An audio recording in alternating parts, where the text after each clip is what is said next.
দুপুর বন্ধুরা, তোমরা সব কেমন আছো? আশা করছি ভালো আছো। আমিও খুব ভালো আছি। আর এদিকে দেখো আমি কত কালো কালো বাসন বার করেছি। তো আমার বাসনগুলো এতটাই বাজে হয়ে গেছে, তোমাদেরকে কি বলবো এই গ্যাসের জন্য। তো তোমরা গ্যাসটা যখন আমি গ্যাসটা ওই গ্যাসের স্ল্যাবটা যখন পরিষ্কার করব, তোমরা দেখতেই পাবে গ্যাসটা কীরকম। তো আমার যে 3টে ওভেনের মুখ গ্যাসটা ছিল ওটা একটু গন্ডগোল হয়ে গেছে, মানে একটু খারাপ হয়ে গেছে। তার জন্য ওটা একটু সারানো হচ্ছে না, পড়েই রয়েছে। আর বরকে বলে বলে আমি আর পাচ্ছি না যে আমার গ্যাসটা সারিয়ে এনে দাও, সারিয়ে এনে দাও, বলে বলে পাচ্ছি না। বললো 2-3 দিন পর একটু সারিয়ে এনে দেবে, দেখি না কি করে। আর এদিকে আমার ওই গ্যাসটা থেকে এতটাই কালি পড়ছে, এতটাই কালি পড়ছে, হাত পা বলছি, হাতের নখগুলোর কোণগুলোতে মানে কালি কালি জমে গেছে। আর কড়াটা দেখছো কী অবস্থা।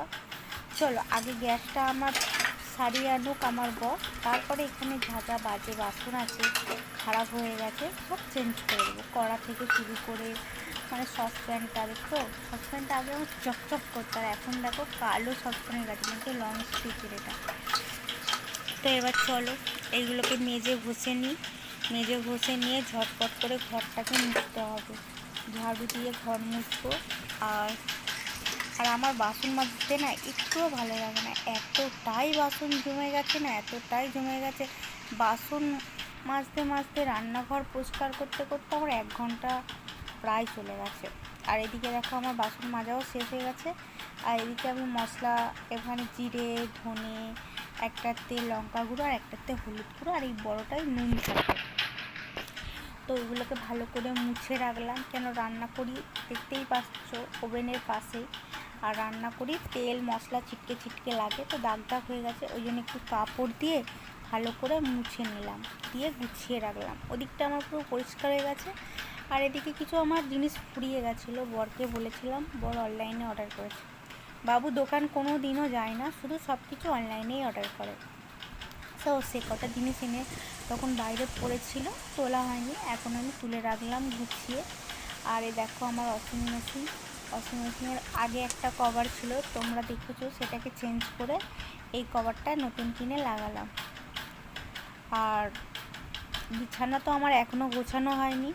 আগে ভাবছি ঘরটাকে খুব পরিষ্কার করে নিই, তারপরে সকালবেলায় যে অনেক কাপড় কেচেছিলাম, অনেক কাপড় কালকে কেচেছিলাম, সকালে শুকোতে দিয়ে এসেছি, সব শুকিয়ে গেছে, বিছানার মধ্যে সব রেখে দিয়েছি। আর এদিকে আমি পাপোশগুলো ভালো করে ঝেড়ে নিলাম, মানে পাপোশের ভিতরে ধুলো ধুলো হয়ে গেছে, আমাদের গ্রাউন্ড ফ্লোরে ঘর তো, তার জন্য একটু ধুলোটা বেশি ঢোকে ঘরের ভেতরে। আর এদিকে আমি ঘর বাড়িটাকে ভালো করে ঝাড়ু দিয়ে দিচ্ছি। তো আমার ঝাড়ু দেওয়া হয়ে গেছে। আর আমি এদিকে দেখো সোফাটাকে একবার মুছে নেবো। আমার মেয়ে কী করে বলো তো, মানে খাবার খায়, তো খাবার খেতে খেতে সোফার মধ্যে সব পড়ে থাকে, আর এটা দিয়ে মুছে দিলে, আর আমার বালতিতে সাবান জল থাকে, দেখতেই পাচ্ছি না, এটাতে মুছে দিলে চকচক করে। সোফার একটা কভার কিনে লাগিয়ে দিতে হবে।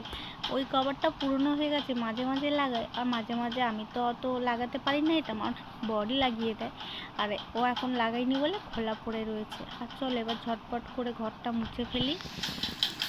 ঘরটা মুছে আবার আমি স্নানে চলে যাব। আর আমার চান কমপ্লিট। আর এই দেখো আমি চান করে উঠে এই ক্রিমটা লাগাই। আর এটা হচ্ছে এই দুটোকে মিক্সড করে, আমার গলায় ছুলি হয়েছে প্রচণ্ড, তার জন্য এই দুটোকে মিক্সড করে লাগাতে হয়, তাহলে আমার চুলটা সত্যিই অনেকটাই কমে গেছে। তো চলো বন্ধুরা, এখনকার মতন টাটা।